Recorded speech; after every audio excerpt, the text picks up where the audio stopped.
सबसे पहले महात्मा की कथा सुनाई। महात्मा यानी महत्व। देखिए आप सब लोग जानते हैं वर्तमान युग कलयुग है। कलयुग में कोई भी काम करने से पहले व्यक्ति ये सोचता है कि काम करेंगे लेकिन हमें मिलेगा क्या। प्रॉफिट एंड लॉस का जमाना है, लाभ और हानि का। किसी मित्र ने पूछा जरा शाहबाद तक चलोगे मेरे साथ, तो मित्र बोला चलेंगे लेकिन हमें क्या मिलेगा। बोले चलो कोल्ड ड्रिंक पिलाएंगे। एक उदाहरण के बोले हाँ चलो ठीक है चल रहे हैं तुम्हारे साथ। कोई भी काम करने से पहले हम ये सोचते हैं कि इस काम को करेंगे तो मिलेगा क्या।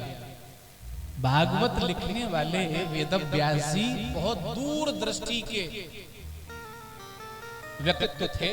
वो जानते थे कलयुग में आदमी सबसे पहले पूछेगा कथा कराएं तो मिलेगा क्या। सबसे पहला प्रश्न यही करेगा। तो ये समझाने के लिए कि मिलेगा क्या, तो इसका महत्व समझाया।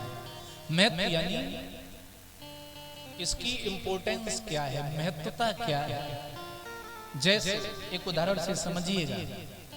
एक कोई व्यक्ति आए भी साधारण भेष में और आपके पास बैठ जाए, तो आप सब लोगों को लगेगा कि कोई नॉर्मल व्यक्ति है। और तभी कोई कान में आके कहे भैया आपके पास में जो बैठे हैं वो अपने जिले के जिलाधिकारी हैं, डीएम हैं। ये बताने से पहले कि वो डीएम हैं, वो जिलाधिकारी हैं, ये बताने से पहले वो व्यक्ति आपकी नजरों में बिल्कुल साधारण था। और जैसे ही ये पता चलेगा कि जिलाधिकारी हैं तो तुरंत उनके प्रति सोचने का नजरिया ही बदल जाएगा। केवल एक उदाहरण ले रहे हैं आपके साथ। ऐसे ही जब तक हमें किसी व्यक्ति का महत्व पता नहीं था, ये पता नहीं था उसका औहदा क्या है, उसकी पदवी क्या है, उसकी शक्ति क्या, उसका पावर क्या है, तो हम नॉर्मल समझ रहे थे। लेकिन जैसे ही पता चला कि उसकी महिमा ये है, वो तो फला है, वो तो मंत्री जी हैं, विधायक जी हैं, कुछ भी हैं। सांसारिक उदाहरण ले रहे हैं केवल, क्योंकि बिना उदाहरण के बाद शायद न समझ आए। अच्छा एक उदाहरण और समझो, इसे तो बिल्कुल पक्का है समझ में आ जाएगा। एक फल बेचने वाला व्यक्ति था, तो चलो फल हटाओ, सब्जी वाला था। सब्जी वाले की दुकान में कई प्रकार की सब्जियां रहती हैं। एक दिन क्या हुआ, उसका 100 ग्राम का जो बांट होता ना, बांट तौलने वाला, वो खो गया। तो उसकी दुकान में एक पत्थर पड़ा था। पड़ोसी की दुकान से उसने 100 ग्राम का बाट मांगा। एक तरफ 100 ग्राम रखा, एक तरफ वो पत्थर रखा।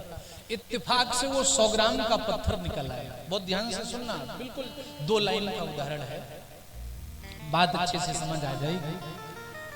तो उसने सोचा चलो ठीक है, ये पत्थर 100 ग्राम का है, जब भी कोई 100 ग्राम की कुछ चीज मांगेगा, मिर्च, अदरक, धनिया, तो दे दिया करेंगे इसी पत्थर से।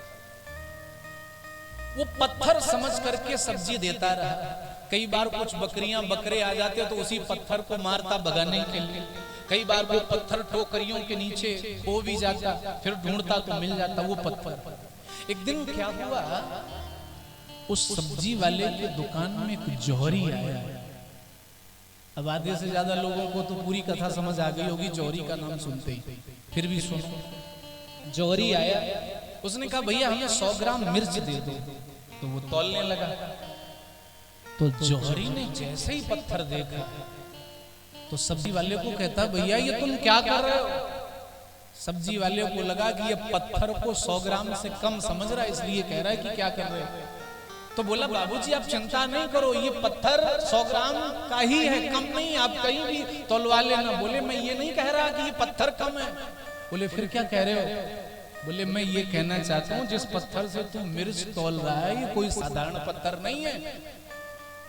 अरे बाबूजी क्या बात करते हैं, हम तो कब से इसी पत्थर को प्रयोग कर रहे हैं 100 ग्राम के रूप में, साधारण ही है। बोले तुझे मेरी बात का विश्वास नहीं, मैं शहर का जौहरी हूँ, ये अनमोल हीरा है। और तुझे विश्वास नहीं है तो बंद कर अभी दुकान और किसी दूसरे जौहरी से इसका मोल पता कर ले।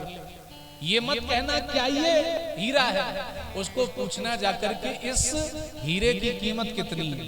अगर ये कहेगा कि ये पत्थर है तो जौहरी समझ जाएगा तो ये पूछना कि इस हीरे की कीमत कितनी है।